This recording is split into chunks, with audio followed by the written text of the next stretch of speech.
Þorsteins saga Uxafóts.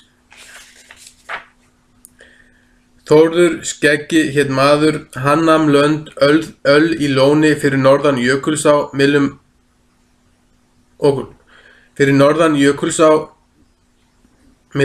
og Lónsheiðar og bjó á bæ 10 vetur.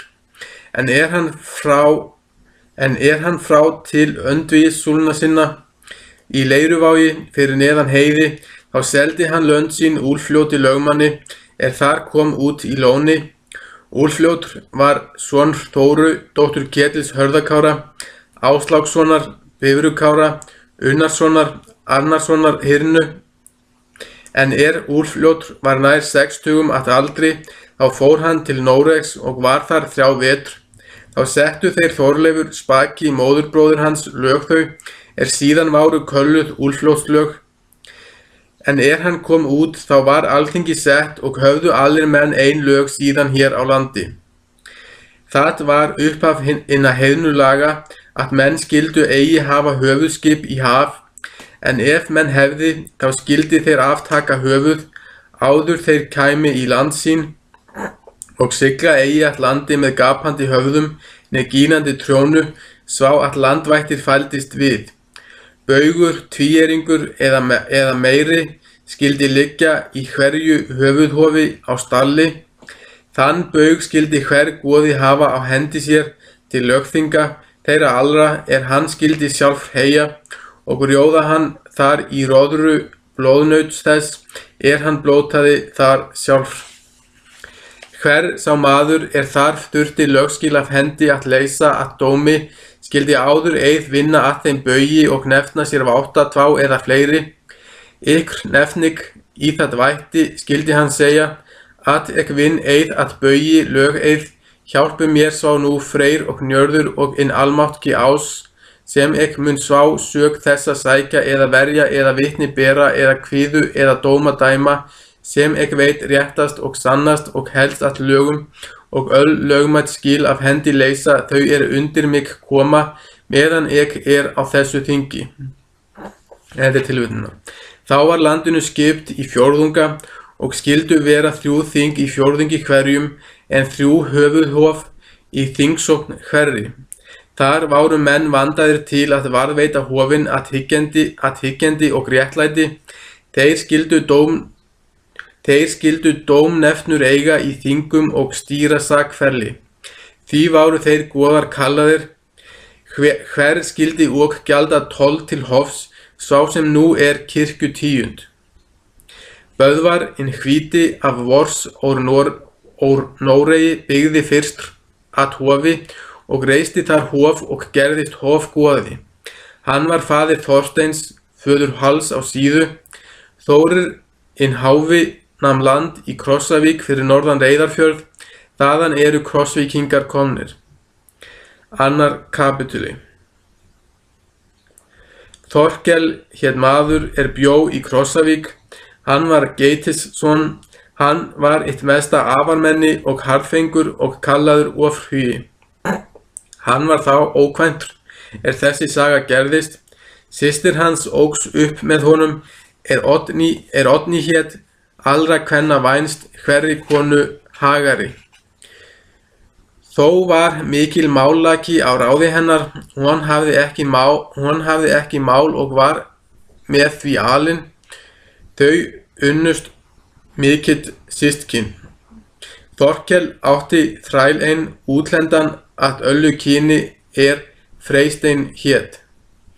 Hann var hvorki ljótur né illr viðuregnar sem aðrir þrælar, heldur var hann gæfr og góður viðurskiptis og nálega hverju manni vanni. Því var hann kallaður Freystein inn fagri. Krumr hét maður, hann bjó í Krumsholti, sá bær nú eyddur. Hann var Vémundarson, Ásbjarnarssonar, Krumssonar ins gamla. Krumr inn gamli fór af vors til Íslands. Hann nam lönd í Hafranesi inn til Þernunes og allt ytra, bæði Skrúð og aðrar úteyjar, og inn öðru megin að Þernunesi. Krumr inn yngri átti þá konu er Þórgunnur hét, og var Þorsteinsdóttir Vétliðasonar, Ásbjarnarsonar, göfugsmanns af Beitsstöðum, Ólafssonar Langháls, Bjarnasonar Reyðarsíðu. Þórgunnur var vitr kona og meðalagi vinsæl, mjög margkunnandi, ekki fríð en forn í skapi, heldur harðlynd og þó óskiptu maður. Krumr var óríkur maður, miselri mikill var með þeim hjónum, var Þórgunnur þá roskin kona þetta ævintýr gerðist. Þau áttu ekki barn sá að sögur gengi af. 3. hluti. Styrkár hét maður Eindriðason Hreiðarssonar. Þeir voru bræður Hreiðar og Ásbjörn, faðir Jánskeggja af Yrjum, en systir þeirra var Ólöf átti Klipp hersir, drap Sigurð konung Slefu. Þeirra bróðir var Erlingur ríkur hersir af Hörðalandi. Erlingur átti þann son Ívar hét, allra manna vænstr. Þeirra uppóksu á Hörðalandi, því var hann kallaður Ívar ljómi. Hann var hverjum manni betur að íþróttum búinn, ofmetnaður maður sá mikil að nálega máttu engir menn mæla né gera til jafna við hann. Hann var ókvænt langa tíma og því að honum þótti sér nær hvergi fullkosta. Hann satt löngum hjá Styrkári frænda sínum á Gimsum í Þrándheimi. Þessi Styrkár var faðir Einars Tambarskelfis. Segja það og sumir menn að þeir hafi bræður verið, Eindriði faðir Styrkárs og Ásbjörn faðir Eindriða Ylbreiðs. Ástúðlegt var lengi með þeim frændum Styrkári og Ívari. Ívar hafðist löngum við í kaupferðum bæði til Englands og Danmerkur. Eitt sumar fór hann til Íslands kaupferð. Hann kom skipi sínu í Gautavík í Austfjörðum. Þorkel Geitisson reið til skips og bauð stýrimanni heim til sín við svámarga menn sem hann vildi með sér haft hafa. Ívar þakkaði bónda og kveðst að þiggja mundu. Ívar fór heim í Krossavík við 5. mann og sat þar vetrin. Ívar var gleðimaður mikil og að fé. Það var einn dag að Þorkel gekk til tals við Oddnýju systur sína og sagði henni að stýrimaðurinn var heim kominn. Vilda frændi, segir hann, að þú þjónaðir honum í vetr, því að hér flestir aðrir menn í starfi. Oddný reist Rúnar á kefli því að hann mátti eigi mæla, en Þorkel tók við og leit á keflit, sagði sá, ekki mér að leggja mig til þjónustu við stýrimann því að mér segir sá hugur að ég geri það að þjóna Ívari að þar muni mikill vant af standa. Þorkel reiddist fast Oddný taldist undan, en hann sá það, stóð hann upp og gekk inn og tók til þjónustu við Ívar og hélt því vetrin. En á leið sá menn að Oddný mundi fara eigi kona ein saman. Og Þorkel fann það, spurði hann Oddnýju hversu háttað væri hagi hennar, eða hvort hún væri með barni eða hver það ætti með henni. Oddný reist þá enn Rúnar og sögðu þær svá, eigi hefur Ívar betur launað þér vetrvistina en sá að barn það ég geng með á hann við mér. Setti þá grát mikinn að Oddnýju en Þorkel gekk í burt. Líður nú vetrin og várar lætur Ívar búa skip sitt í Gautavík og það var búið býst Ívar brott úr Krossavík og hans menn. Þorkel ríður í veg með Ívari og þeir höfðu ríðið nokkura stund, veik hann til við stýrimenn. Hvert ráð gerur þú Ívar fyrir barnið því þú átt við Oddnýju systur minni, eða viltu gera vel og ganga að eiga hana? En ég mun gæða hana sá penningum að þú sér sæmdur af. Ívar brást við reiður mjög og svaraði, til ills erindis hefða ég farið þá til Íslands ef ég skylda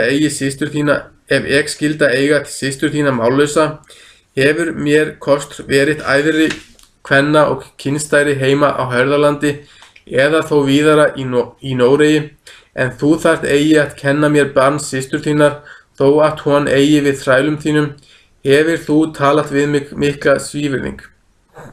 Þorkel svarar, vilir þú eigi ganga við barni Oddnýjar og smá bæði mig við hana? Þorkel svarar, vilir þú eigi ganga við barni Oddnýjar og smá bæði mig og hana í orðum, skaltu sjálfan þig fyrir skaltu sjálfan þig fyrir finna. Hefi ég eigi þolað mönnum fyrir meir þvílíka smán. Ívar hjó þá til Þorkels. Það högg kom á fótinn og varð mikill sár.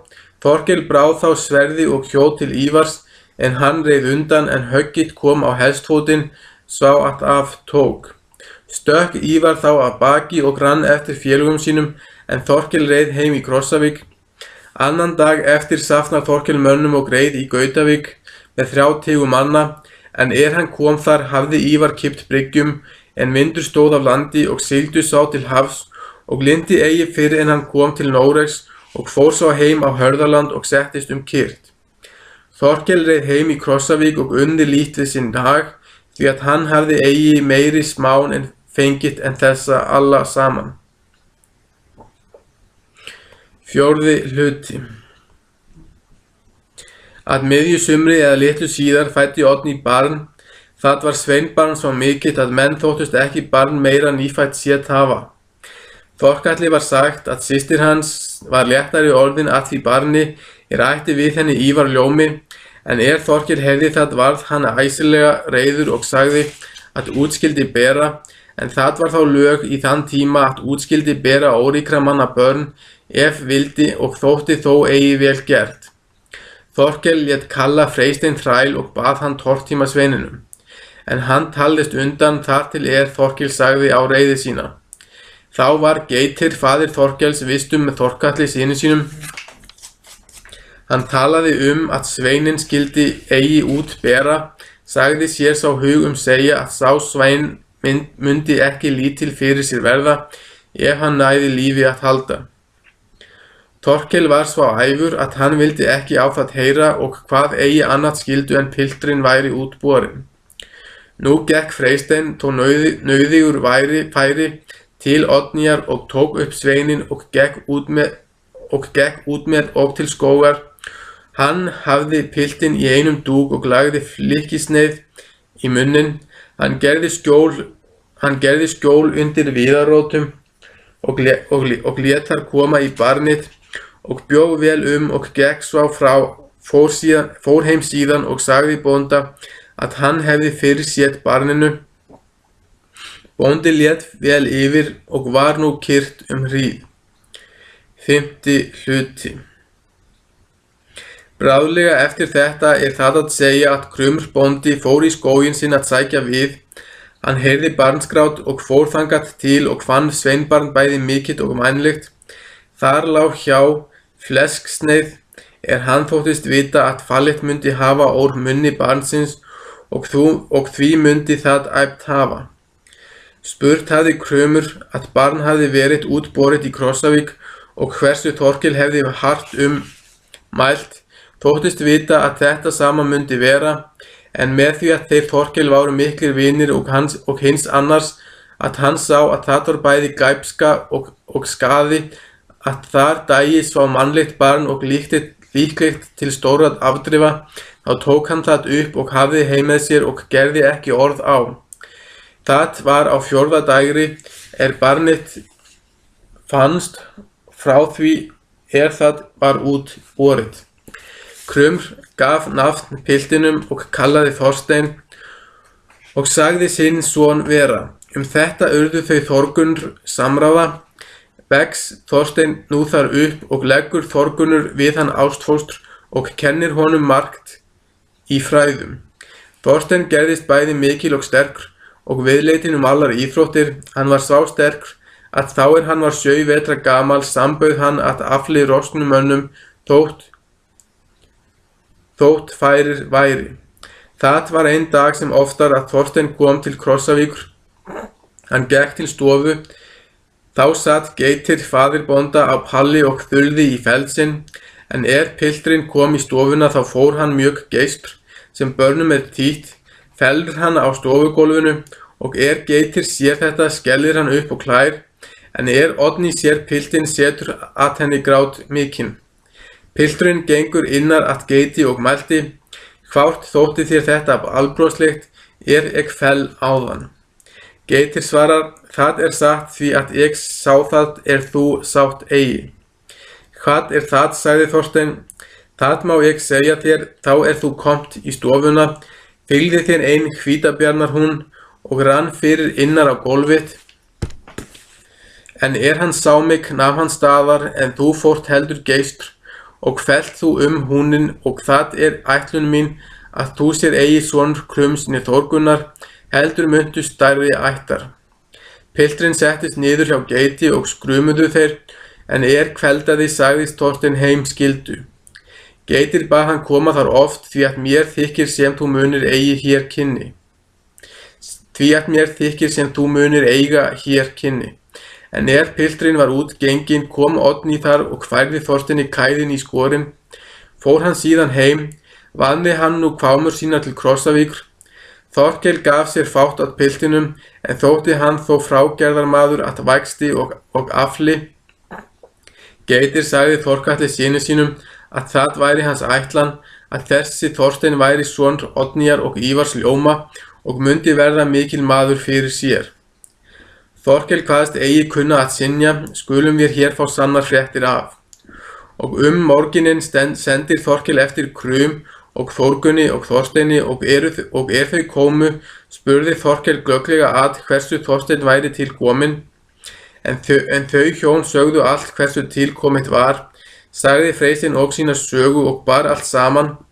Þótti Þorkalli nú vel gengið og kunni Freysteini þökk fyrir.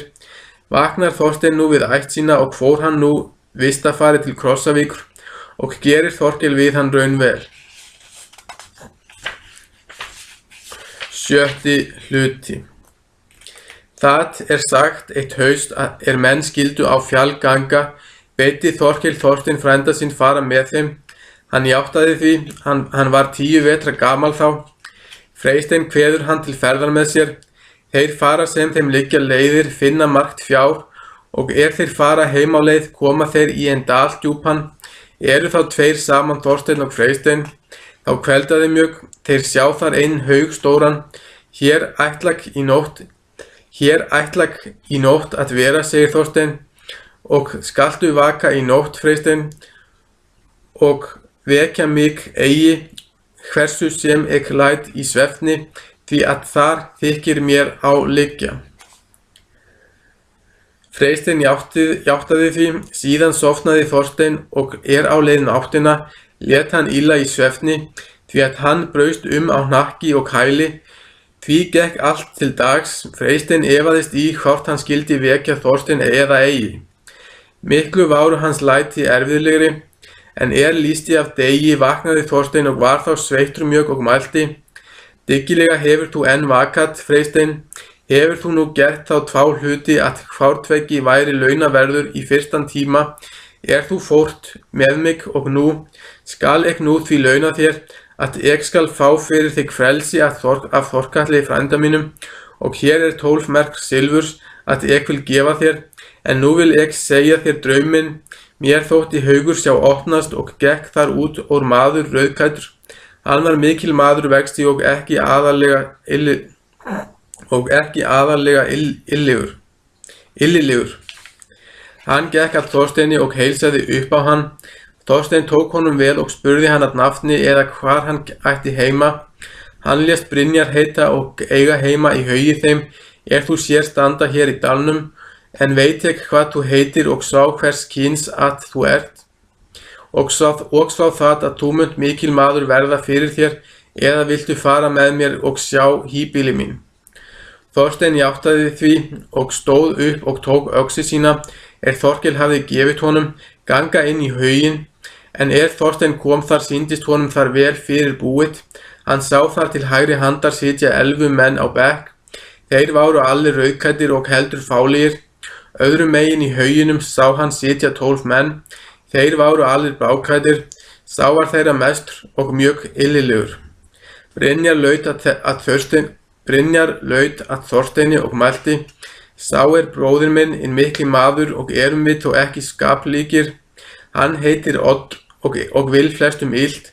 Hann veitir mér þungar búsifjar, en hann því öllu sterkari en sem hann meiri vöxtum, en hefi orðið að játta því og mínir menn að fá honum hverja nátt mörk gulls eða 2 merk silfurs eða einhvern grip jafnan þessu. Hefir nú svá framfarið í næsta mánuð og gerumst vér nú farnir að lausafé.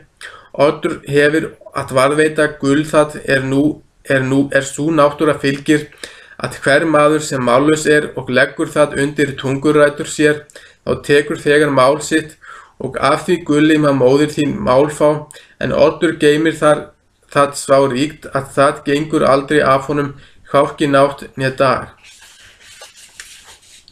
Nú sest Brynjar niður hjá sínum kumpánum, en Þorsteinn situr þeirra eystr, en þeir hafa setið hríð stóð Brynjar upp og gekk yfir að Oddi bróður sínum og afhendi honum ein hring digran. Oddur tók við þegjandi, en Brynjar gekk aftur til sætis síns. Sá stóð upp hver að öðrum og færði Oddi allir nokkurn grip, en hann gaf engum þökk í móti. En þeir höfðu þetta allir gert, þá mælti Brynjar: það mun þér ráð Þorsteinn að gera sem aðrir og færa Oddi nokkuð gjald.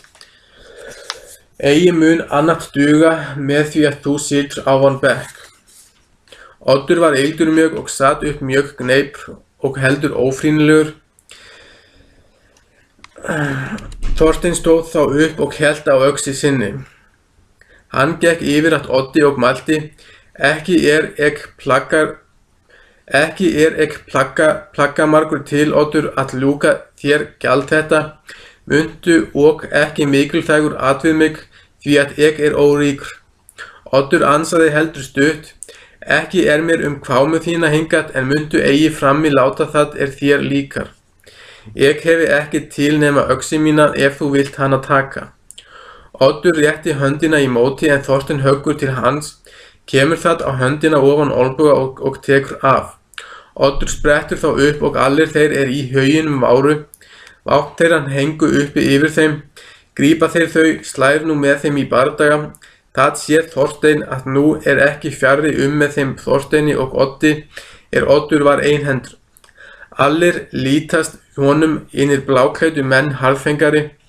Það sér hann og þó að þeir höggist af hendur eða fætur eða særist öðrum stórsárum, þá þeir á annari stundu heilir. En það Þorsteinn hjó, þá var það eftir eðli. Eigi linnti Þorsteinn fyrr og þeir bræður allir saman, en Oddur var drepinn og þeir allir kumpánar. Þorsteinn var þá mjög móður, en ekki sár, því að Brynjar og hans félagar höfðu hlíft Þorsteini við höggum öllum. Brynjar tók nú gullit af Oddi dauðum og fekk Þorsteini og bað hann færa móður sinni. Hann gaf honum 12 merk silfurs í sjóði og mælti: mikill frelsi hefur þú unnið mér, Þorsteinn, því að nú ræð ek hér haugi og eignum. Mun þetta upphaf þinna hrekvirkja, þú munt vinna útanlendis, þú munt og taka siðaskipti og sá síður miklu betri, þeir sem hann mega hljóta, en hinum erfiðara sem eigi til þess skapaðir og slíkir sem ek, því að við bræður várum jarðbúar. Nú þætti mér miklu máli skipta að þú kæmir nafni mínu undir skýrin, ef þér það auðitt að eiga son. Síðan leiddi hann mig út úr hauginum og áður við skilðum mælti hann: ef mín orð mega nökkut, þá snúist þér þín verk öll til heiðurs og hamingju.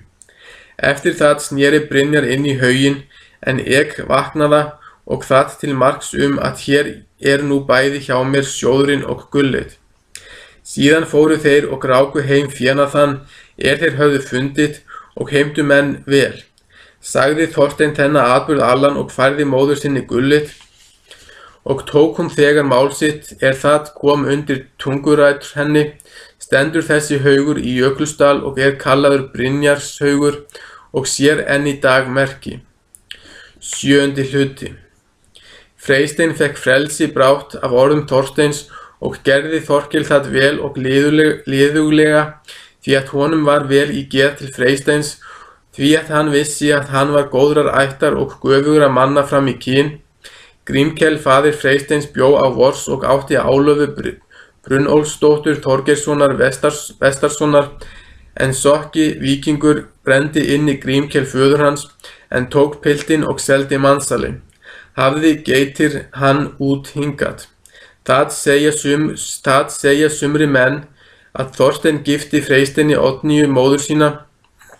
Freysteinn hinn fagri bjó í Sandvík á Barðsnesi og átti Viðfjörð og Hellisfjörð og var kallaður landnámsmaður. Frá honum eru komnir Sandvíkingar og Viðfirðingar og Hellisfirðingar. 8. hluti. Ásbjörn Kastanrasi átti skip uppi standandi í Gautavík. Þar tók Þorsteinn sér fari með honum.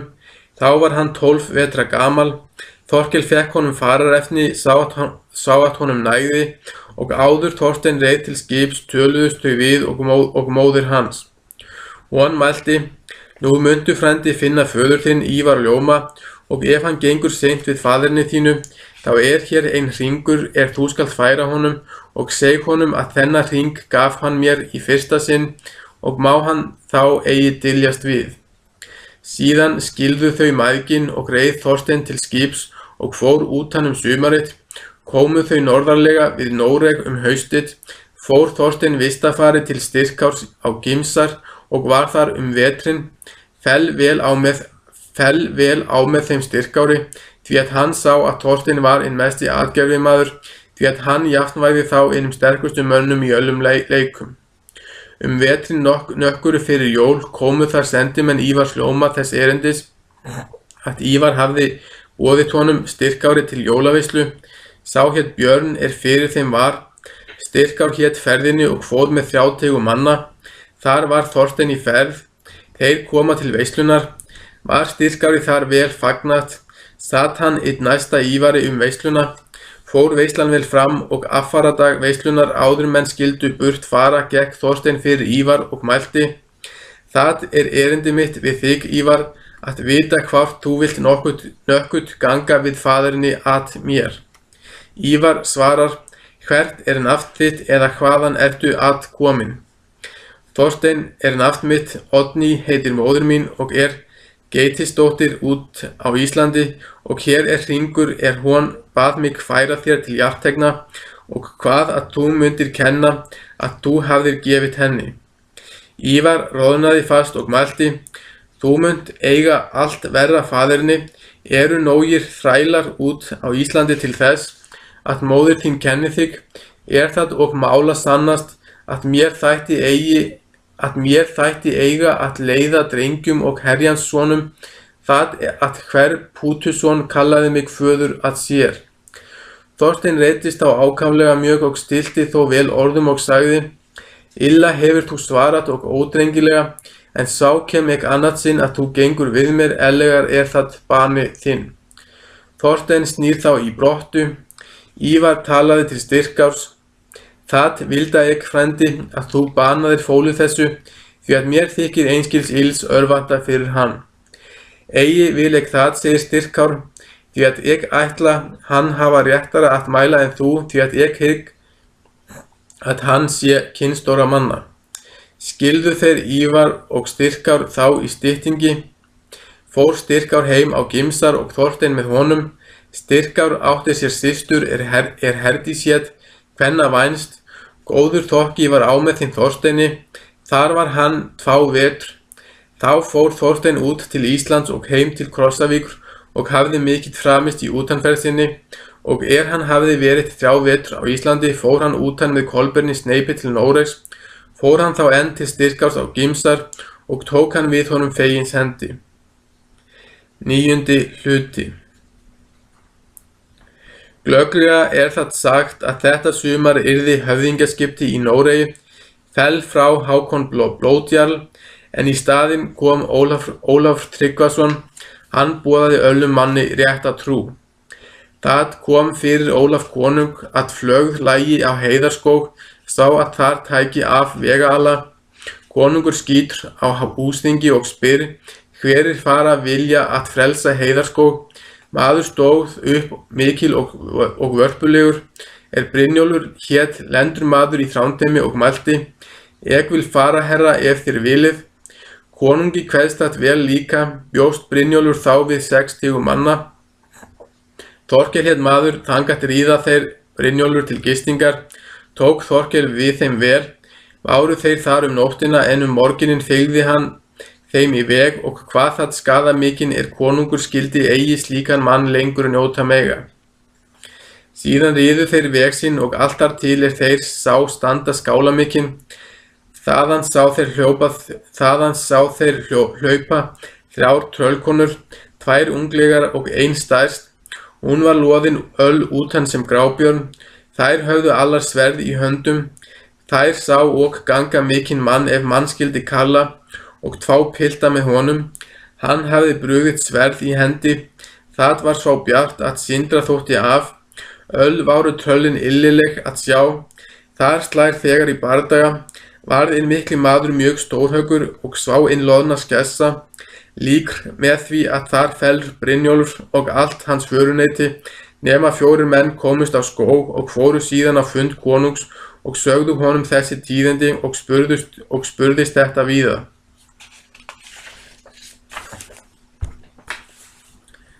Tíundi hluti. Það að segja að Styrkár talaði við Þorstein og spurði hvort hann vildi fara með honum á heiðarskóg. Þorstein lést búinn þeirrar ferðar. Bjuggust þeir ein morgun snemma og fóru á skíðum upp á fjall og lindu eigi fyrr en þeir komu að kveldidags til eins sæluhús og ætla þar að vera nóttina. Skipta þeir þá verkum, skyldi Þorstein vatn sækja en Styrkár eld kveikja. Þorstein gengur þá út og tók upp spjót Styrkár hafði gefið honum og vatnsfötur í aðra hönd, og hann kemur mjög til vatnsins, sá hann stúlku ganga með vatnsfötur. Hún var ekki forað sá en ógnardigur, og hún sér Þorstein kastar hún niður fötunum og bregður við hart og hleypur aftur á veg. Þorstein lætur og eftir sínar vatnsfötur og hleypur eftir. En stúlkan sér það rykkir hún hart undan, hleypur þá hvárt sem getur og dregur þá hvorki sundurni saman með þeim. Gengur þessu þar til Þorstein sér skála standa mjög stóran og gramgerfan. Þar hleypur þessi stúlka inn í og skellir aftur hurðu, en Þorstein sér það skýtur hann eftir henni spjótinu og kemur í skálahurðina og flýgur í gegnum hurðina. Þorstein gengur þá að skálanum og inni, finnur spjót sitt á gólfinu, en ekki sér hann til stúlku sinnar. Honum verður gengið innan skálan og þar til hann kemur að einni lokrekkju. Þar brann ljós á kertistíku. Þorstein sér að kona liggur á sænginni, ef konu skyldi kalla. Hún var bæði há og digur og að öllu tröllsleg. Hún var stórskorin mjög í andliti, en álits bæði svört og blá. Hún lá í einum silkiserk. Hann var því líkast sem hann væri þveginn í mannablóði. Flagðitt var þá í svefni og hraut ógurlega hátt.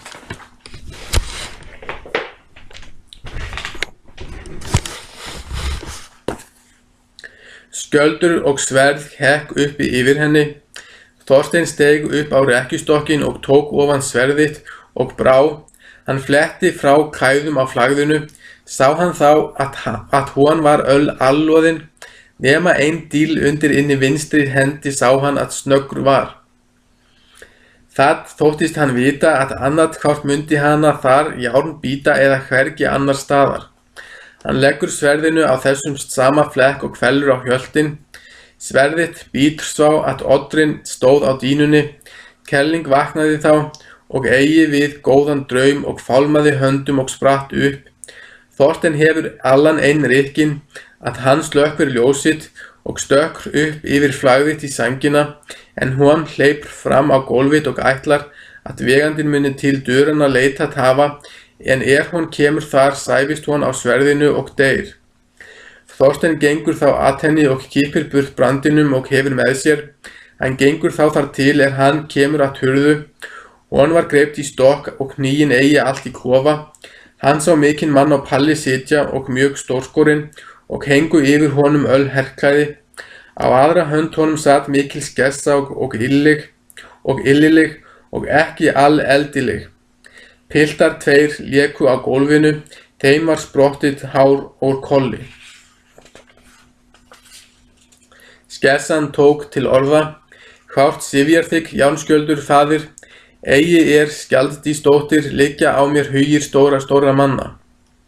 Hann nefndi þá piltana annan hák en annan haka og bað þá fram ganga til Skjaldvarar móður sinnar og vita hvort hún vegði eða svæfi. Skjaldís svaraði: Óráðlegt faðir að senda ungmenni í myrkri, því að ég vil segja þér að ég sá í kveld hlaupa 2 menn ofan af fjalli. Þeir eru svá fótkvatir að ég hygg að það sé fátt af várum mönnum að þeim standist.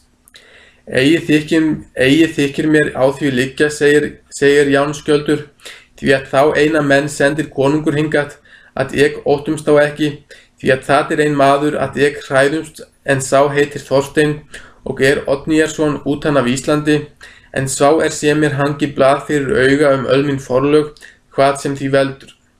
Ólíklegt það, faðir, segir hún, að sá Þorstein komi nokkurn tíma á Heiðarskóg.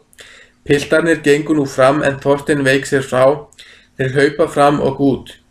En nokkur stund var liðin, tók Skjaldís til orða: Fram fýsir mig að ganga. Nú hleypur hún fram á hurðina hart og heimsklega. Þorstein snýr þá undan, en hún kemur að útidyrum, þá fellur hún móður sína dauða. Henni verður þó kalt og kynlega við. Hún hleypur þá úr skálanum. Í því kemur Þorstein að og höggur af henni höndina með sverðinu skjaldvararnaut.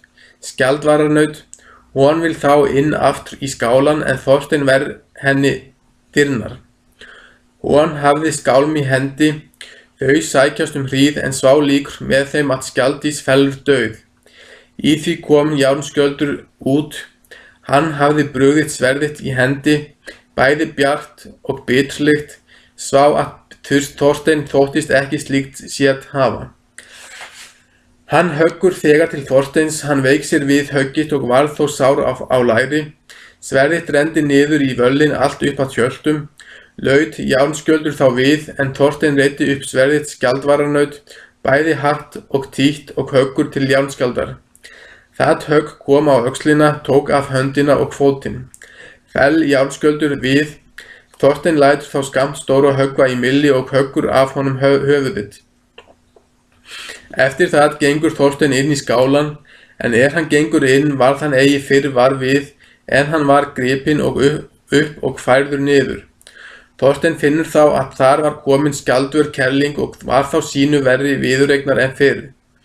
Og hann greifist þá niður að Þorsteini og ætlar að bíta sundur í honum barkan. Þorsteini kemur þá í hug að sá mun mikil vera skapað hefur himinn og jörð.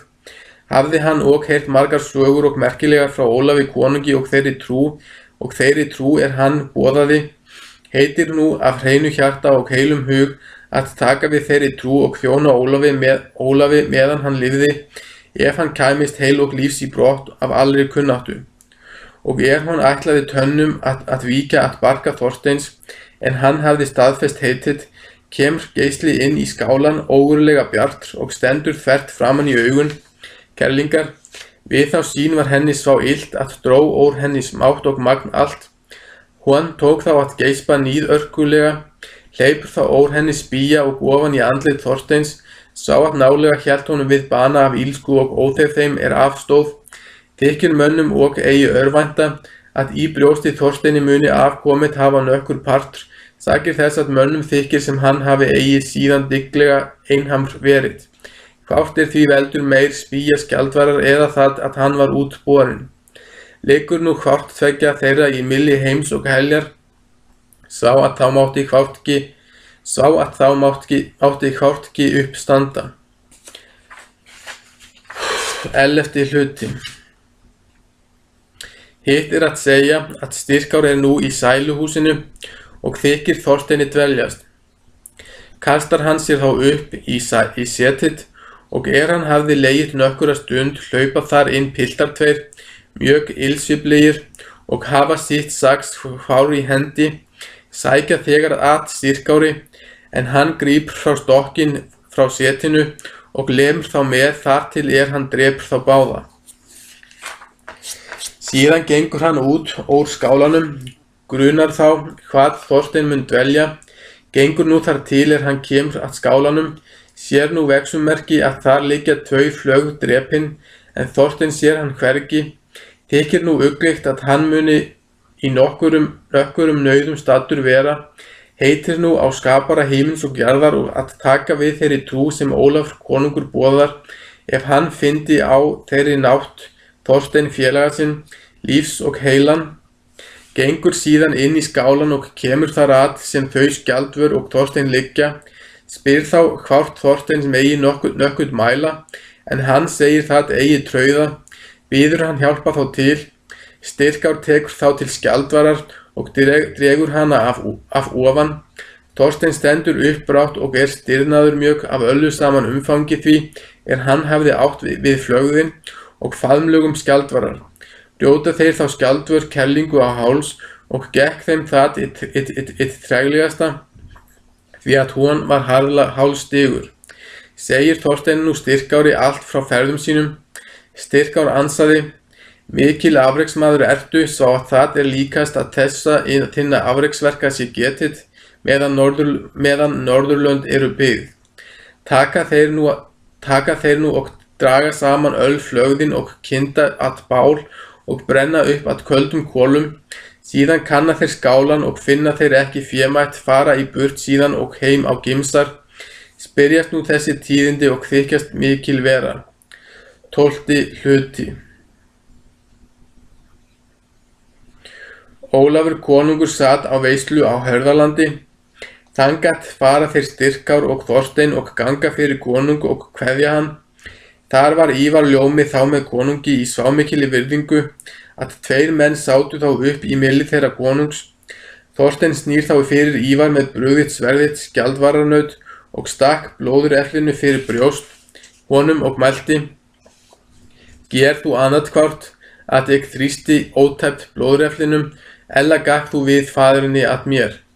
Ívar svarar: Mér þykir sæmd í að eiga þig að syni, áttu og svá góða móður að ég veit að hún mundi það eigi sagt hafa nema satt væri. Vil ek að vísuð við þér ganga. Konungur telur þá trú fyrir þeim sem öllum öðrum á hans fund komu. Þeir létu það auðsótt af sinni hendi, segja þá konungi glögglega allan atburð sinnar þarkvámu og frá þeim tíðendum gerðust á Heiðarlaugskógi. Konungur geldur þá margfalt lof Guði fyrir þær hjartegnir hann veitti syndugum mönnum hér í heimi. Váru þeir síðan skýrðir báðir, fór Styrkár heim á Gimsar og hélt öllum þeim veislum hann hafði fyrr haft, en Þorsteinn gerðist maður Ólafs konungs og fylgdi honum til dauðadags og Ívar faðir hans og þóttu vera innir vöskustu menn. 13. hluti. Hárekur hét maður, hann bjó á Reynu í Þrándheimi, lendur maður og ekki mjög vinsæl. Hann hafði tekið við kristni, en þó var konungi sagt að eftir mundi nökkut af finnsku í fari hans. Því tók konungur þar veislu og vildi reyna hvað satt var í. Þar var veisla fögur. Hárekur var öfundsverður og ilgjarn, honum lék öfund á virðingu Þorsteins.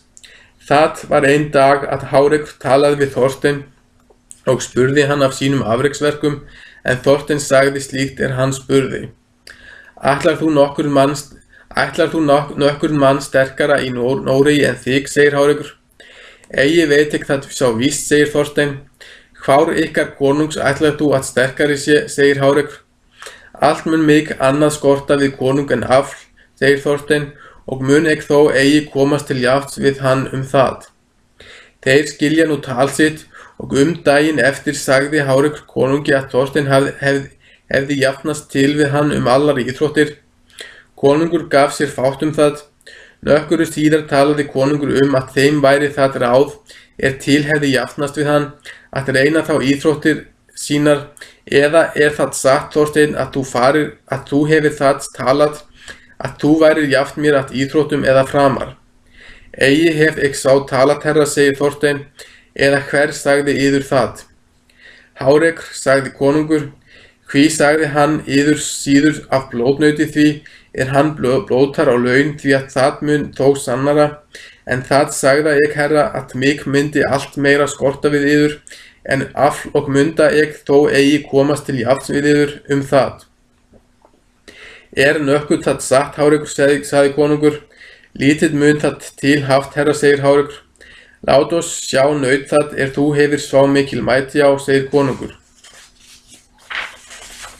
Það skal í yður valdi, herra, segir Hárekur, og skulum við þá fara fram á skóginn. Þeir gerðu svá, og þeir koma þar, sjá þeir nautaflokk mikinn. Þar var með uxi ógurlega stór og illilegur, svo að konungur þóttist slíkan ósýnan hafa. Hann öskraði ógurlega og lét mjög illilega.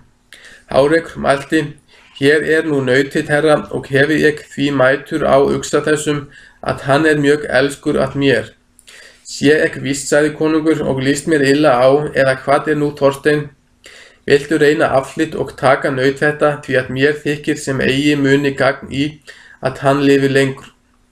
Þorsteinn hleypur þá fram í nautaflokkin og þar að sem uxinn var. Nautið snýr undan, en Þorsteinn grípur í fótinn inn eftra og sá hart að bæði rifnaði húð og hold, svo að fóturinn gekk af með öllu þjóinu og hélt á eftir og gekk sá fyrir konung, en blót nautið datt niður dautt. En svá hafði nautið viðspyrnt ramlega að það var sokkið innum fyrrum fótum niður í jörðina upp að knjám. Konungur mælti þá, sterk maður ertu, Þorsteinn, og ekki mun þér aflafátt verða, ef þú átt við mennska menn mun ek nú auka nafn þitt og kalla þig Þorsteinn Uxafót, og hér ein hringur ég vil gefa þér að nafnfesti. Þorsteinn tók við hringnum og þakkaði konungi, því að það var góður gripur. Konungur fór nú heim á bæinn og kastaði sinni eigu þar á allt, en rak Hárek úr landi fyrir óhlýðni sína og blóðskap. 14. hluti. Innan lítils tíma spurðist enn af Heiðarskógi að þar lágu flögð á, svo að menn máttu þar eigi fram komast. Styrkár sendi þá orð Þorsteini að þeir skildi enn fara á Heiðarskóg. Þorsteinn brá við skjótt og fór með konungslofi og hitti Styrkár, fara nú tveir samt og koma í það sæluhús sem þeir váru fyrr og váru þar nóttina. Daginn eftir þeir váru úti staddir, sá þeir með 13 menn í skóginum og var eitt kona í. Þeir snúa þangað til, Þorsteinn kennir þar stúlku sína og hafði heldur vaxið, því að hún var nú eitt mesta flagð. Hún kastaði orðum á Þorsteinn og mælti, þar ertu kominn, Þorsteinn Uxafót, og komdu hér svo næst að ég mátta minni til reka, drapt föður minn, móður og systur, en Styrkár bræður mína þá, en þú eltir mig. Varð ég hrædd mjög sem eigi var ólíklegt 9 vetra gamla meistúlku, en nú ég 12 vetra.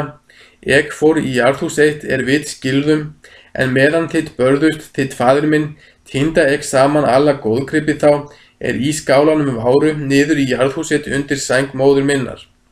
Nokkru síðar giftumst ég þessum manni skelkingi, og skilda ég það til við hann, að hann skildi drepa harmtveggja ykkar Styrkárs. Nú hann hér kominn og bræður hans 11, og mundu nú þurfa að sýna kalmanlega vörn ef duga skal. Slær nú síðan í bardaga með þeim, sækir skjaldgerður þar að Þorsteinn var fyrir, sá hart að Þorsteinn þykist varla í meiri raun komið hafa, en svá líkur þó með þeim að Þorsteinn kemur á skjaldgerði, höggi fyrir ofan mjaðmirnar með sverðinu skjaldvarnarnaut og tekur í sundur í miðju. Þá hafði Styrkár drepið skelking, vinna þeir nú skjótt við hina 11 og drepa þá alla.